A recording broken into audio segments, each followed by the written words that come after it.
video, we'll be covering how to teach a touch cue. At Pup Up, we call it touch. Some clients decide to call it boop or nose or something like that. Whenever you're working with your hobo dog, feel free to call it whatever you think is super cute. The action that we're looking for is a hand target. So the dog is going to target your hand with their nose. And we like to go more for nose than for paw because you might as well work a shake, but if you want to work on a shake instead and kind of make it a cute trick, that's totally fine. We work on this in our classes for a couple of reasons. Number one, it's a good supplement for other behaviors if you're using a nose target. Rishi does not do very well when I ask her to come, but when I ask for a touch, a hand target for her for whatever reason is her strong point. So she has to come to me to touch my hand, so it's a good supplement for that. It also can be a good supplement for the loose leash walk, because if your dog's pulling ahead of you, you ask for that touch, they come up to you to touch your hand, thus loosening up that leash. So it's a nice supplement for other behaviors. It's also a good gateway to other bigger behaviors, teaching your dog to push things. Whenever we have dogs ring doorbells, typically that starts off with a touch, turning on light switches and different things like that. But also it's really easy to see all of the training steps that we take because it's such an easy behavior. So the steps that we're going to take are going to be: one, we teach the behavior with luring. Once the behavior is learned, then we associate a cue to that, the word that you want to use. Also having that hand signal, which that hand signal is pretty strong from the very beginning. Number three, we take the lure out. So now we're starting to have our dogs do the behavior without the lure present beforehand. This is the step that a lot of clients don't take too quickly. And this is the step that when we don't take too quickly, our clients come back a couple months later and say, my dog only knows how to do it when I have treats in my hand. Well, that's because you never taught your dog how to do the behavior without treats being your hand first when asking for the behavior.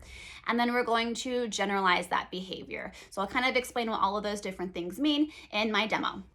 Okay, so for our demo, I have Kira. She already knows a touch, but that's okay. We're still gonna break down the few steps for you.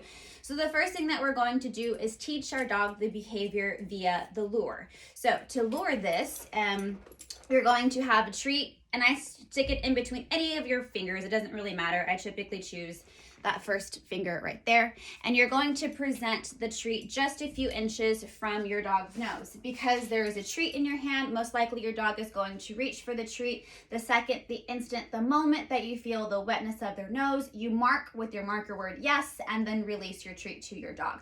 So I have my treat, bring it down to Kira, yes. As soon as she touches, I give her the treat. Reload, bring my hand down. Yes, she touches, I mark, and I treat. So step one, we're luring the behavior and just asking our dog to learn the behavior. She's really good at it, no biggie. So 2 reps is all I'm gonna do with her. But for your dog who maybe has never worked on a touch before, you might wanna do 5 to 7, or just until your dog really starts to understand, oh, when your hand comes down, I touch it really quickly. Second step. Now we want to start inserting a cue. And the reason why we break our lure and our verbal cue apart is because your dog is watching you 80% more than they're listening to you. So what I want to do is separate those 2 cues into 2 separate pieces, because your hand being here is also a cue. It's a nonverbal cue, but it's a cue. It's a physical prompt, right? So if I'm always from the very beginning saying my cue and shoving my hand in their face, they're primarily focusing on this and less likely on my word. So when I separate those 2 things together, they've already learned this, and now they have a little bit more brain space to actually be listening to my cue. So a lot of the behaviors that we do, we teach the behavior first, which is what we just did. Second step, we associate a verbal cue to this. Also with your cues, there's usually 2. You have and kind of just backtracking for what we just talked about a little bit, touch is going to be your verbal cue. Your hand signal is going to be your nonverbal cue. For sit, good girl Kira, is what that typically looks like.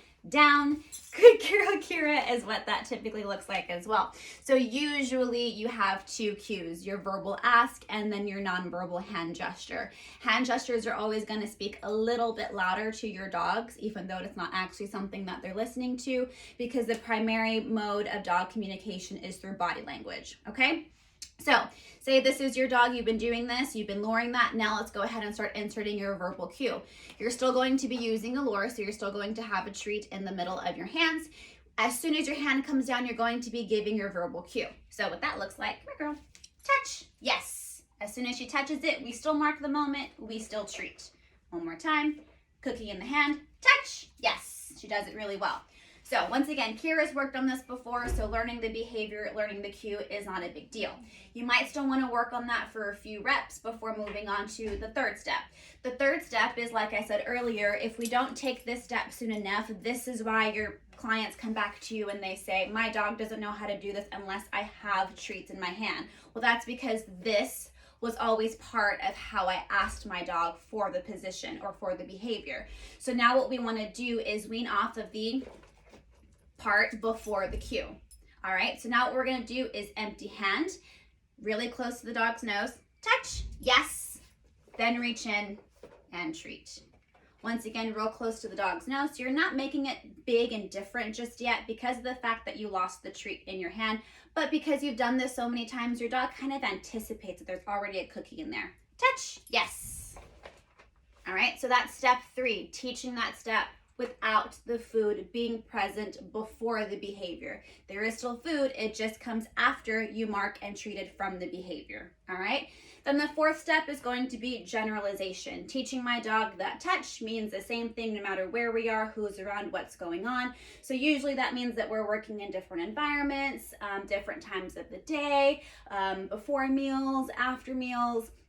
We'll talk a little bit more about generalization in a different video. So for this instance, I want to start to generalize different distances. So her being able to walk to my hand and touch it, different angles, maybe a different hand, and also maybe some different heights as well. So the primary hand that I was using this entire time was my right hand. So I'm going to try doing a left hand.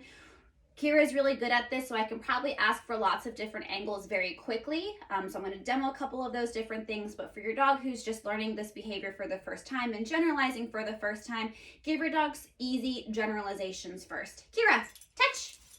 Yes. So maybe first you just want to work a little bit more distance. Touch. Yes. Touch. This one might be a hard one. Touch. Good girl. So heights are another one that you can do. Touch. Yes. Good job. And that's generalization of your touch behavior.